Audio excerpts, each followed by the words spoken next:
E hoje eu tenho a satisfação de receber o Dr. Ricardo Monte Júnior, gastroenterologista. O doutor hoje veio de muletas aqui. Na semana passada, o Dr. Lucas D'Amico, ele tinha recém feito a cirurgia do Dr. Ricardo e veio aqui participar do quadro, né? Então o próprio doutor pode explicar aí aos ouvintes o que aconteceu. Tudo bem? Seja bem-vindo, doutor. Boa tarde, ouvintes. Boa tarde, Rafael. Tudo bem? Dentro do possível, hein? Mas estamos indo bem. A gente teve um rompimento do tendão patelar, que é o tendão que segura aí a perna, né? O quadríceps unindo aí a parte inferior. E aí passou por um procedimento cirúrgico de reparo. Aí estamos andando de muleta aí. O Dr. Lucas pediu para a gente ficar aí pelo menos 2 semanas imobilizar para depois começar a fisioterapia. Tá sofrido, mas vamos vencer isso aí. Não é fácil, né? Eu, quando fiquei sabendo, me solidarizei com o doutor, porque eu passei por uma situação muito parecida, né, no ano passado. Aliás, semana que vem completa um ano que eu fiz a cirurgia e ainda estou em processo de recuperação, né, de fortalecimento. É um processo um pouco longo, mas, enfim, são coisas que acontecem com quem pratica esporte e vamos em frente, tem que enfrentar aí agora a recuperação. Bom, doutor, vamos falar hoje, esse assunto me chamou a atenção. Esse dia eu estava lendo uma reportagem na internet e a gente não tinha falado sobre isso ainda aqui no Hábitos Saudáveis com o Dr. Ricardo, que é a endometriose intestinal, né? Muita gente vai dizer, mas existe endometriose intestinal, né? A gente ouve muito falar sobre a endometriose no útero, né? No sofrimento que é para as mulheres que são acometidas por essa doença. Doutor, o que é a endometriose intestinal? Ela está correlacionada com a endometriose do útero? Então vamos lá, vamos entender primeiro, né? A endometriose, ela acontece porque a endometriose é os focos da menstruação, ali, do endométrio, que acabam às vezes indo para dentro do abdômen e acabam se alojando ali, né? Então pode se alojar na pelve, pode se alojar na trompa, pode se alojar no ovário e pode se alojar no intestino, né? Então, endometriose intestinal é quando esse foco de endometriose ele gruda no intestino. É mais comum ele grudar na parte inferior, então no reto e no cólon sigmoide, né? E ela pode grudar por fora do intestino, né? Que gruda na serosa, ela pode penetrar entrando no músculo e até penetrar todas as camadas e você enxergar, por exemplo, por uma colonoscopia o foco endometrial. Muitas vezes o ginecologista, quando faz diagnóstico de endometriose, vai lá, fez uma ressonância, viu o foco de endometriose e viu que tem algum foco intestinal, eles gostam muito de pedir para investigação uma colonoscopia, para até ver se não penetrou todas as camadas, né? Eu, pessoalmente, nunca vi penetrar todas as camadas. Eu já vi penetrar na muscular, que se enxergava uma bola, assim, era um endometrioma, que a gente fala, era uma lesão maior, que fazia uma projeção na luz do intestino, tanto que essa paciente foi para a cirurgia depois. Então não é uma coisa tão simples mas já tem relato de às vezes a pessoa ter menstruação e acabar sangrando via canal anal porque tinha um foco de endometriose que acabava ocasionando sangramento durante a menstruação. E o que pode acontecer de sintoma, assim, pode dar dor, pode dar desconforto, pode dar alteração intestinal. Muitas vezes entra no diagnóstico diferencial aí das doenças funcionais do trato digestivo, intestino irritável, alterações que às vezes pensa que é uma desbiose, e você vai ver depois era um foco de endometriose que mudou um pouco a dinâmica digestiva. Olha só, né? Interessante. A Jaque, inclusive, que saiu aqui há pouco, ela disse que fez exame para rastrear a endometriose intestinal. Quais são os exames para rastrear? Então, normalmente a gente faz uma ressonância de pelve com um preparo específico, ou abdômen total, enfim. E é muito comum fazer uma transvaginal com preparo. Que daí, com preparo que daí limpa o intestino, às vezes as fezes incomodam a visualização durante o exame, então acaba fazendo dessa forma. Então, ultrassom transvaginal e com preparo e a ressonância de pelve, o abdômen total. Legal, 12h35. Olha aí quem está nos acompanhando, doutor Ricardo, né? O doutor Lucas D'Amico, que também faz parte aqui do quadro, né? Sexta-feira que vem estará aqui, está lá com os filhos, diz que está assistindo aí a live no YouTube do Jornal Comércio. Valeu, obrigado, doutor Lucas, que operou nós dois, né?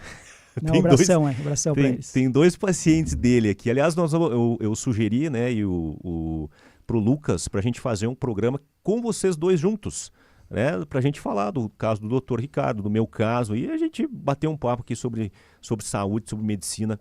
Então nós vamos organizar essa participação dos dois em conjunto aqui. Ô doutor, e o tratamento da endometriose intestinal, como é que se procede? Pode ter caso cirúrgico? Então, ótima pergunta.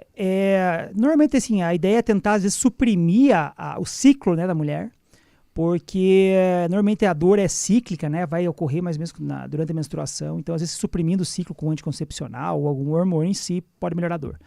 Mas existem casos que às vezes não melhora, daí às vezes tem que fazer abordagem cirúrgica, faz uma laparoscopia, às vezes faz ablação dos focos, queima os focos, às vezes tira, às vezes tem que fazer ressecção, enfim, depende de onde for cada foco que acabou aderindo à endometriose. E a gente tem que ficar atento que endometriose é um diagnóstico importante, diferencial de infertilidade, né? Então, às vezes, aquele casal que não consegue engravidar, o homem e a mulher, investigou o homem, está tudo bem. Às vezes, uma das possibilidades de infertilidade é a doença que acaba tendo os focos de endometriose cometendo aí o trato genital ou inferior da mulher. A Jaque está dizendo aqui que, graças a Deus, ela não foi diagnosticada, mas ela diz aqui, ó, pegando esse gancho da endometriose, ela pode fazer outras coisas, né, trazer outras consequências. Ela pode estar no abdômen de modo geral, doutor? Então, isso é até parece que é bobagem, né? Mas ela pode acometer em qualquer local, né? O que a gente não sabe, assim, por que algumas pessoas... porque é muito comum, às vezes, ter um pouquinho de menstruação retrógrada. A menstruação veio de descer pelo canal vaginal, ela sobe pelas trompas e cai no canal, na cavidade abdominal. Agora, por que algumas pessoas fazem essas adesões e não sabem direito? Mas tem várias descrições anedóticas aí. Tem um caso que foi publicado em uma revista bem famosa, que é o New England. Durante a menstruação, o umbigo da mulher ficava vermelho. Era um foco de endometrioma e sangrava pelo umbigo. Então, era um foco de endometriose que estava no umbigo, fez uma hérnia umbilical e sangrava durante o período menstrual. Então, assim, é possível que caia em qualquer compartimento aí da cavidade abdominal. Muito bem, 12h37, a Paloma Kellen aqui na live, ela está dizendo, eu recebi o diagnóstico de endometriose de parede abdominal. Era isso que a gente estava conversando, né? Tenho nódulos palpáveis e muito dolorido. Desconfio que tenho focos no intestino, pois sofro com bastante alteração intestinal. Como é que ela descobre, doutor, se tem ou não o foco no intestino? Então, essa é uma coisa complexa, mas muitas vezes, fazendo uma ressonância, consegue identificar. Melhorou muito a qualidade da imagem, os aparelhos mais novos já conseguem identificar esse tipo de situação. Mas existem algumas possibilidades que, às vezes, só durante a cirurgia. Tem que fazer uma laparoscopia diagnóstica, terapêutica, para identificar se tem aí algum foco aderido que não se diagnosticar previamente. E como eu falei, é muito comum ter esse diagnóstico diferencial das doenças funcionais do trato digestivo, né? Intestino irritável, distensão funcional, alterações do eixo cérebro-intestino. Então, essa é a grande dificuldade. Eu atendo muitas mulheres que são encaminhadas do ginecologista com dor abdominal, alteração intestinal, para preso, para solto, vem com esse diagnóstico de endometriose, mas às vezes a gente medicando, ajeitando um pouco aí as medidas para as alterações do eixo cérebro-intestino, o paciente tem uma boa resposta. Até chegou uma pergunta aqui que não é da especialidade do doutor, mas vamos ver se a gente consegue ajudar. A Vera está perguntando se a endometriose ela some quando entra na menopausa. Ótima observação. Normalmente sim, porque ela muitas vezes tem dependência do ciclo, né? Como é um foco do endométrio, tem que ter um estímulo para crescimento ali, né? Então, a endometriose é mais comum em mulheres jovens, né, que estão dentro do período que tem ciclo menstrual, né? Na menopausa acaba se perdendo isso, então a maior parte das vezes não sei se desaparece totalmente, mas não, a sintomatologia melhora muito aí no período pós-menopausa. Muito bom. Lembrando a você, ouvinte internauta, que você pode fazer aí a sua pergunta, tirar a sua dúvida com o Dr. Ricardo através do WhatsApp, que é o 999-310008, e também no chat do YouTube do Jornal Comércio, tá bom? Então mande aí a sua pergunta, a sua dúvida. Doutor, um assunto que você domina, porque trabalha com esses procedimentos diariamente, né? Ressecção de lesões através da colonoscopia. Como diferenciar se a lesão é benigna ou maligna? Isso é possível, doutor, durante o exame ou apenas com a biópsia pós-exame? Vamos lá, é possível que esses aparelhos mais novos, né? Porque assim, claro, tem várias características, às vezes morfológicas, né? Só de se olhar a lesão, você já... uma lesão muito grande, uma lesão que já está sangrando, se nem encostou nela já está friável, só pela insuflação já sangra. É uma lesão que está mais... Ela não mexe muito quando você insufla, que percebe que está mais aderida a planos profundos. Isso tudo tem uma tendência a ser uma lesão maligna, que não dá para fazer ressecção por endoscopia. Mas às vezes uma lesão que está na transição fica mais difícil de definir. Aí a gente consegue usar os recursos dos aparelhos mais novos, que você consegue identificando, aproximando ao aparelho da lesão, você consegue ver a abertura de umas criptas, a abertura os orifícios que tem na superfície da lesão, e conforme a abertura dessas criptas, você pode predizer se é uma lesão benigna, se é um adenoma, se é um adenoma que tem um adenocarcinoma que tem uma invasão superficial, um adenocarcinoma que tem uma invasão mais profunda, e se você tiver ainda uma tecnologia de ampliar mais a lesão, que é uma magnificação, você consegue ver a abertura dos vasos, que também conforme a abertura dos vasos, você consegue ter uma ideia se é uma lesão benigna ou maligna. Então, tudo isso é possível já com a tecnologia que a gente tem disponível quando a gente faz o exame. Mas mesmo assim, carece de confirmação pelo patologista, pela biópsia ou não? Mais ou menos, sim, porque a biópsia é importante até para uma documentação. Sim. Né? Vai documentar, vai depender de plano de saúde, vai depender do SUS liberar algum procedimento, tem que estar documentado isso patologicamente. Mas se pega os guidelines, principalmente dos japoneses, que são os maiores experts do mundo, eles não precisam de uma biópsia. O cara só de olhar a lesão, ele já define, isso aqui é lesão benigna, maligna, vai fazer ressecção endoscópica, vai fazer ressecção cirúrgica. Então já é possível. A gente tem uma tramitação ainda que é diferente no Brasil, precisa de biópsia, mas talvez a acurácia de você olhar a lesão já consegue identificar. Teve até um caso interessante, uma lesão de reto, você olhar, ficar um pouco na dúvida, mas parecia que era uma lesão que tinha um potencial de ressecção endoscópica, que era uma lesão que possivelmente tinha uma invasão mais superficial, que é possível ser curativo por endoscopia. Foi feita uma ressonância, a ressonância disse que tinha invasão.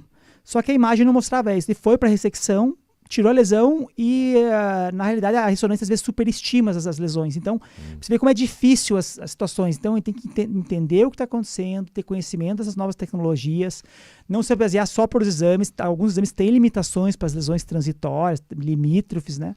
E para ter a menor decisão, né? Pega uma lesão de reto, muito perto do canal anal, vai ter que amputar, o cara vai ter que ficar com bolsa. Às vezes vale a pena uma abordagem endoscópica quando possível. Então a gente tem que tentar discutir, examinar bem, com calma, para tomar a melhor atitude. Ô, doutor, existe um padrão dessas lesões, né? Vamos citar aqui os pólipos intestinais, né? Tem um padrão de tamanho de pólipo, isso varia bastante? Vamos lá. Hoje em dia, com os aparelhos mais novos, lesões de 2, 3 milímetros a gente já enxerga. Então, 2 milímetros. 2 milímetros, é quase nada, né? A gente considera uma lesão grande quando ela é maior que 1 centímetro. E os critérios para ser uma lesão mais avançada são o tamanho, né, maior que 1 centímetro, se é uma lesão que tem displasia de alto grau, daí só vê isso na biópsia, né? E que ela pode ter baixo grau ou alto grau, e se é uma lesão que tem um componente viloso, que é um tipo específico. Então, mas o tamanho está ali, né? Então, maior que 1 centímetro, normalmente é uma lesão que você tem que ficar mais atento, examina mais com calma para tentar identificar melhor. Eu já tive lesões que a gente tirou, achei que era uma lesão benigna e fui ver, tinha foco de neoplasia dentro dela. E daí você tem que avaliar o grau de profundidade de invasão. Se tem uma lesão que invadiu aí mais que 1 milímetro já de submucosa, já é uma lesão que não tem caráter curativo pela endoscopia. O cara tem que ir para ressecção, para complementação cirúrgica. Tirar os linfonodos, porque às vezes pode ter linfonodo acometido já mesmo sem lesão no intestino. Muito bem, 12h44, você está acompanhando o Hábitos Saudáveis desta sexta-feira com o Dr. Ricardo Monte Júnior, gastroenterologista. Doutor, tem uma pergunta aqui do Giovanni. Boa tarde, Peruso. Boa tarde, doutor. Tenho uma dúvida aqui a respeito de infecção urinária, porque a minha mulher sofre bastante com isso. É uma doença mais predominante nas mulheres, né, doutor? Ela vai no ginecologista, eles só dão nistatina, né? Então, o remédio para a infecção, mas isso não melhora o quanto poderia melhorar, né? O que é indicado nesse caso, doutora? Então, vamos lá. Infecção urinária é mais comum na mulher, até um certo ponto, depois dos 60 anos, começa também a ficar frequente no homem, que o homem começa a ter problema de próstata. Quando é bebezinho, também é parecido entre ambos os sexos, mas é mais comum na mulher, até pela questão anatômica, a uretra é muito curtinha, região perineal mais contaminada, acaba acendendo bactérias facilmente aí para a bexiga. Usou nistatina, né? Nistatina é uma medicação que usa para fungo, né? Então deve estar com algum corrimento. Se pensar que está com algum corrimento, isso também predispõe a fazer infecção urinária de repetição. Por quê? Você está com uma vaginite ali, tudo inflamado, a uretra está no meio, que acaba inflamando, fica mais fácil de subir bactérias para a urina e contaminar. Então, às vezes tem que tratar a questão ginecológica, né? Trata o corrimento e daí trata a infecção urinária. Tem que ficar atento também se não tem nenhuma alteração anatômica, né? Deve ter feito já algum ultrassom de vias urinárias para entender melhor. Mas às vezes é um desafio diagnóstico mesmo. Tem mulher que não tem nada, não tem nenhuma alteração diferente e faz infecção urinária de repetição. Então, conversa melhor com o ginecologista. Normalmente não precisa tratar o homem junto, a não ser que tenha um corrimento específico. Mas a infecção urinária em si, normalmente não precisa tratar o homem em conjunto. Mas eu acho que vale a pena dar uma olhada melhor aí, essa história que tomou só anistatina, entender melhor o que está acontecendo. Legal. A partir do momento, doutor, em que você visualiza a lesão através de uma colonoscopia, quais são as etapas, né? Qual é o procedimento para realizar a ressecção? De que forma uma ressecção é feita? Então vamos lá. Primeiro de tudo, hoje em dia, tudo tem que ter documentação fotográfica, né? Você viu uma lesão, mesmo que você não vá tirar ou mandar encaminhar para alguém, fotografa direito, tira mais fotos, lava a lesão, tira se tiver algum resíduo em cima, documenta bem para daí tomar uma atitude. A gente tem que avaliar o tipo da lesão, né? Se é uma lesão espalhada, se é um polipoccésico, que a gente fala se é uma lesão que é tipo uma arvorezinha, que é um polipediculado, ou se é uma transição disso, que é um subpediculado. Ver o material que vai usar, algumas lesões muito pequenas, a gente pode tirar com uma pinça de biópsia, que passa um acessório por dentro da colonoscopia, e ela consegue abraçar, é como se fosse uma pinça mesmo. Quando fecha, ela abraça a lesão e tira. E tem as lesões que a gente usa uma alça, que é tipo você laça a lesão. E algumas lesões se faz a frio e algumas lesões você faz com cautério, já cauteriza tudo. E tem lesões que são maiores, que a gente acaba desgrudando ela e corta ela erguendo antes, que previne tanto o risco de perfuração e depois consegue identificar um pouquinho melhor os vasos para coagular se precisar alguma coisa. Muito bem, a Marici está perguntando aqui, boa tarde, doutor, fiz uma colonoscopia há 1 ano e meio e esses dias saiu a minha consulta pelo SUS, olha a demora, né? Levei para o gastro, ele viu, falou que não foi até o fim do intestino a colonoscopia. Por que isso acontece? Ela gostaria de saber, doutora. Então vamos lá, Marici, isso é uma coisa que a gente tem que ficar sempre atento, porque assim, fiz uma colonoscopia, não tenho nada, vou repetir daqui 5, 7, 10 anos. Calma. Vamos ver melhor essa colonoscopia. Primeiro, a gente tem que ver se foi uma colonoscopia de boa qualidade. Você tem que ver se chegou no fundo secal. Então, aí ela falou que não chegou até o final. Então, vai ter que fazer de novo a colonoscopia em breve. Segundo, tem que ver como está a qualidade do preparo. Porque se o preparo não estiver legal, pode ficar resíduo, fezes e não ver lesão. E terceiro, fazer por pessoa qualificada. Então, eu não sei se você tinha feito já alguma vez colonoscopia previamente, mas se não chegou, não foi uma colonoscopia efetiva. E por que não chega às vezes, né? A colonoscopia é um exame eletivo. Só que o cólon é uma coisa que não é tão simples de passar. Pega uma endoscopia, é meio reto a situação, é meio linear, assim. O cólon fica tipo um invertido na nossa barriga. Então, para passar, o cólon não é só empurrar o aparelho. Uhum. Eu vou empurrando, vai fazendo alça e às vezes pode perfurar. Então, a gente tem que ter cautela na hora de realizar o exame. Às vezes tem que apertar a barriga, dar uma palpada, mobilizar o paciente para chegar no local que tem que chegar. E às vezes tem paciente que não consegue chegar, se vira, mobiliza, aperta, usa água, faz um buscopan para relaxar o cólon e às vezes não chega. E às vezes vai fazer o exame de novo, daqui a pouco passa. Mas tem paciente que tem às vezes um cólon mais longo, um cólon mais contraído. Às vezes é difícil um paciente, por exemplo, que fez radioterapia por câncer de próstata ou câncer ginecológico, fica tudo aderido, fica mais difícil de passar. Aquele paciente que tem muito divertículo do lado esquerdo, também é um cólon mais difícil de passar. Então, o paciente muito obeso também é mais difícil de passar. Mas talvez o mais difícil de passar são os pacientes muito magro e longilíneo. Mulher muito magra e muito alta, esses casos às vezes são desafiadores, que faz um cólon sigmoide mais redundante, às vezes não é simples de passar. Depende o biotipo? Depende do biotipo, porque às vezes fica uma acomodação. Aquele paciente que é até estranho, né? Aquele paciente que tem um sobrepeso, assim, que não é o mais fácil de passar, porque parece que o cólon fica mais aderido, passa mais fácil o aparelho. Então, mas eu não tô falando para ninguém ficar com sobrepeso aqui, né? Mas são situações que às vezes fica mais fácil realizar o exame. É interessante essa questão, porque são N motivos, né, que pode estar impedindo que a colonoscopia chegue, né, o aparelho chegue até o final do intestino. Achei interessante, doutor, a preparação, que aí é responsabilidade do paciente, se ela for mal feita, também pode acontecer do aparelho não passar até o final. Perfeito. O preparo assim, também é um desafio, né, porque não existe uma solução ideal por enquanto, né. A ideia é que tivesse um preparo que fosse uma ingesta de líquido pequena e tivesse uma limpeza grande, né? Isso não existe ainda. Já diminuiu a quantidade de volume que a gente utiliza para o preparo intestinal, mas a ideia é que se tiver resíduo fecal, lá seja líquido, você consiga aspirar. Porque, pense, o aparelho vê uma lesão de 2, 3 milímetros. Se ficar algum resíduo, pode passar uma lesão dessa. Então, e a dificuldade maior do preparo são os pacientes mais idosos, que são os que mais precisam de colonoscopia, né?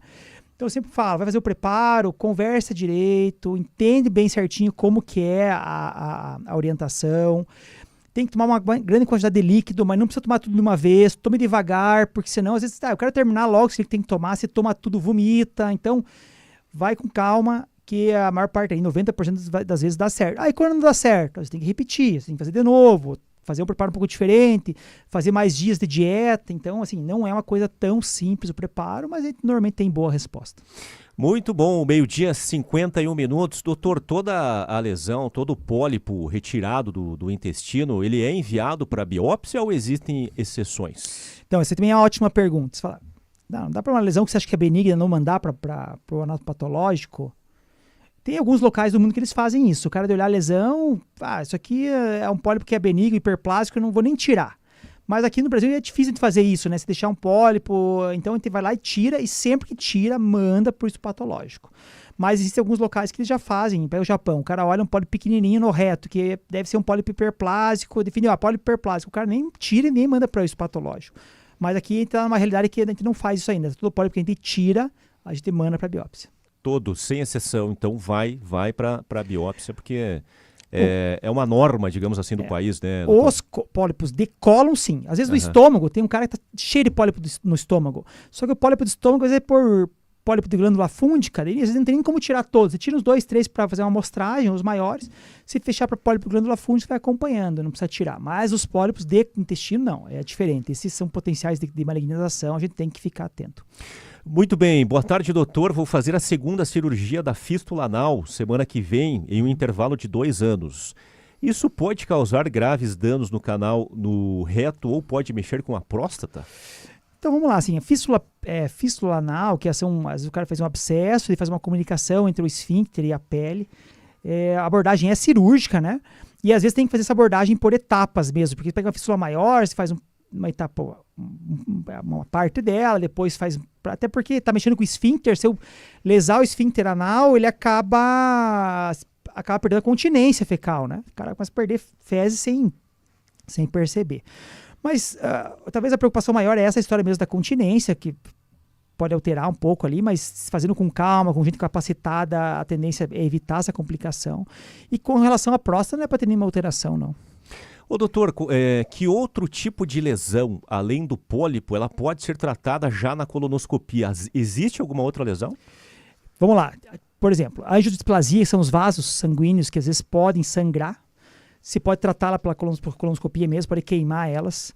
Se tiver, deixa eu ver o que mais aí, um divertículo sangrando também, você pode fazer alguns procedimentos para parar o sangramento. Se tiver uma fístula, que é uma ligação entre o intestino e alguma outra área, às vezes você consegue fechar durante a colonoscopia.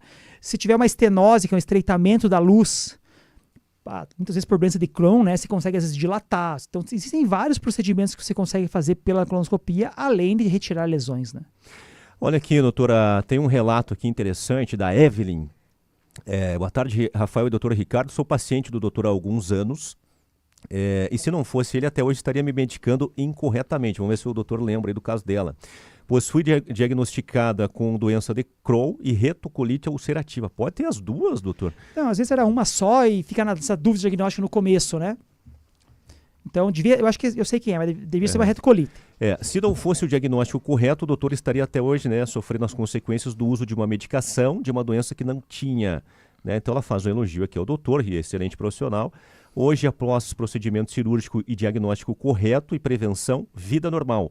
Mas, por recomendações do doutor, sempre de 5 em 5 anos, repetir a colonoscopia. Esse foi um caso bem emblemático. Então, um abraço para a Evelyn. A paciente tinha muito sangramento e ficou nessa história e tinha uma retite ali, ficou nessa história que era uma retocolite e não melhorava, e fazia as medicações para retocolite não melhoravam, só que tinha um vaso hemorroidário que era razoável ali. Aí depois que fez a cirurgia, acabou melhorando e não tem mais sangramento, não usa remédio mais, só que vale a pena manter aí a monitorização por causa da idade das lesões coloretais, mas assim, foi uma coisa que demorou, eu contando parece que foi rápido, né? Mas foi uma coisa que demorou, foi um processo aí. Mas deu tudo certo e que bom que ela está feliz, que ela está bem. Ô, doutor, quais são as diferenças entre o pólipo do intestino e o pólipo no estômago? Que eu sinceramente, não tinha conhecimento de que também podemos ter pólipos no estômago, né? Qual é a diferença entre eles? Todo local que tem mucosa, você pode ter pólipo. Você pode ter um pólipo nasal, você pode ter um pólipo de endométrio, você pode ter um pólipo de estômago, de vesícula, de intestino. Então, só que a evolução para câncer de intestino é muito bem documentada nos pólipos de intestino. Claro, no estômago pode ter uma lesão polipóide e ser um precursor de tumor? Pode, mas a maior parte das vezes são pólipos de glândula fúngica que não tem repercussão. Pólipo de vesícula tem repercussão? Tem. Quando a gente vai acompanhando, se o pólipo cresce, fica maior que 1 centímetro, é um pólipo que tem um risco maior de malignização. Tem que tirar a vesícula. Então, a pólipo nasal está incomodando, está sangrando, se faz abordagem. Então, assim, qualquer local que tenha mucosa pode ter pólipo. Pólipo é uma protuberância do revestimento que mudou, tem uma alteração celular na região. Muito bem, 12h56, parabéns pelo programa, muito interessante a conversa com o doutor, o Camilo, de União da Vitória. Valeu, Camilo, obrigado, viu, pela participação, pelo elogio aí ao quadro, né?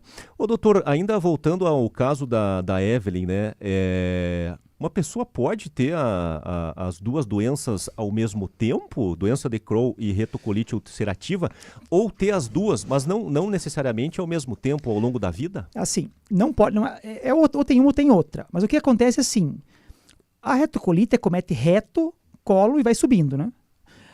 A doença de Crohn acomete da boca até o ânus. A doença de Crohn tem um padrão mais salteado, as lesões têm a área sadia, uma área inflamada, e a retocolite é mais todo o epitélio está inflamado. Porém, a doença de Crohn pode simular uma retocolite. O cara está tudo inflamado, o cólon, você acha que é retocolite, está tudo inflamado, começou no reto, subiu, mas depois, com a evolução, você vai ver que era uma doença de Crohn.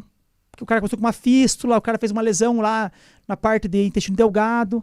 Então, às vezes, quando está um tecido muito inflamatório, existe essa dúvida diagnóstica. Mas ou é uma ou é outra. Agora, o inverso não pode acontecer. Eu posso ter uma doença de Crohn e depois virar uma retocolite? Não, talvez já era uma retocolite. Então, mas sim, são conceitos que às vezes não são tão simples, até para o paciente entender, mas o tratamento é muito parecido, assim, muito parecido. A Evelyn está dizendo, depois das consultas e das investigações, né? Ela fazia uso de medicamento para as duas doenças, mas depois de toda a investigação feita com o Dr. Ricardo, foi diagnosticada apenas com retocolite ulcerativa. Né? Então, é isso aí. Doutor, 12h59, muito obrigado pela presença. Né? Hoje um agradecimento especial, porque o doutor, uma semana de cirurgia, né, doutor Ricardo, do joelho, não é fácil, né, você se locomover, você ter autonomia com uma lesão dessas. Mas obrigado pela presença. E, por favor, doutor, o número lá no consultório, o endereço, onde está atendendo normalmente, doutor? Como é que está funcionando agora? Então, vamos lá. Então, eu estou atendendo aos poucos. Ontem atendi 3 pacientes, na quarta 3 pacientes, porque está difícil na mobilidade. Eu acabei fazendo um exame ontem que chegou lá e estava pronto o preparo, acabei fazendo, mas não está fácil. Então, a gente está voltando aos poucos. Acho que mais uma semana mais restrita, a gente vai começar a abrir um pouco mais. E eu vou ver se o doutor Lucas me libera aí para mobilizar um pouco esse joelho. Começar a fisioterapia e tudo mais. Então, o consultório lá na Clínica São Camilo, Centro de Saúde São Camilo, na Benjamin Constant 580, no 2º andar. Lá a gente faz a parte do consultório, a parte de exame. O exame está um pouco limitado, mas eu acho que daqui umas 2, 3 semanas a gente vai estar um pouquinho mais presente. E a gente também tem o contato das redes sociais aí, Dr. Ricardo Monte Júnior, no Instagram, no Facebook, tem bastante conteúdo. Se alguém quiser dar uma olhadinha lá, acho que talvez agregue. E o nosso telefone WhatsApp é o 3522-2603. Valeu, doutor, muito obrigado. Bom final de semana, melhoras, né? Melhoras aí na próxima, já vai estar bem melhor aqui no estúdio da Verde Vale. Valeu, obrigado. Obrigadão, bom final de semana a todos. Até daqui uns dias.